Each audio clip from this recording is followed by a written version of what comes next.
एक शांत गांव में हर सुबह हाजी रमजान लकड़ियां काटने निकलता था। उसके साथ चलता था उसका साथी एक वफादार गधा गुलाबी।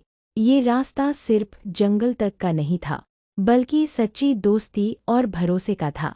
हाजी पैरों पर कुल्हाड़ी चलाता, गुलाबी एक छांव में बैठकर उसे देखता रहता। हाजी अपने दिल की बातें करता, गुलाबी कान हिलाकर ध्यान से सुनता। सूरज ढलता, थकावट चेहरे पर दिखती, लेकिन उनका रिश्ता और गहरा हो जाता। हाजी बाजार में लकड़ियां बेचता, गुलाबी चुपचाप उसके पीछे खड़ा रहता। एक अमीर आदमी आया और बोला, ये गधा बेच दो, 1000 रुपये दूंगा। हाजी मुस्कराया, पैसे लौटाए और कहा, दोस्त बिकते नहीं है, ये याद रखो।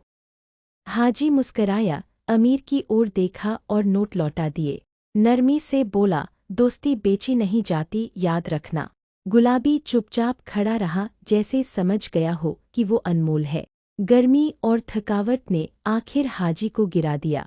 वो लकड़ियां काटते काटते जमीन पर गिर पड़ा और कुल्हाड़ी उसके हाथ से छूटकर मिट्टी में समा गई। उसकी आवाज में दर्द और पुकार थी। वफादारी ने उसे इंसानों से भी ऊपर कर दिया। उसने हाजी को रस्सी से बांधा और अपनी पीठ पर खींचने लगा। हर कदम प्यार के बोझ के साथ आगे बढ़ा। गांव वालों ने ये नज़ारा देखा तो हैरान रह गए। एक गधा जो इंसानों से भी ज्यादा वफादार निकला। आंखों में आंसू, दिल में इज्जत भर आई। हाजी बिस्तर पर लेटा था, सांसें धीमी हो रही थी। उसने गुलाबी के सिर पर हाथ रखा और धीमे से कहा, तू मेरी जिंदगी का सबसे सच्चा दोस्त था।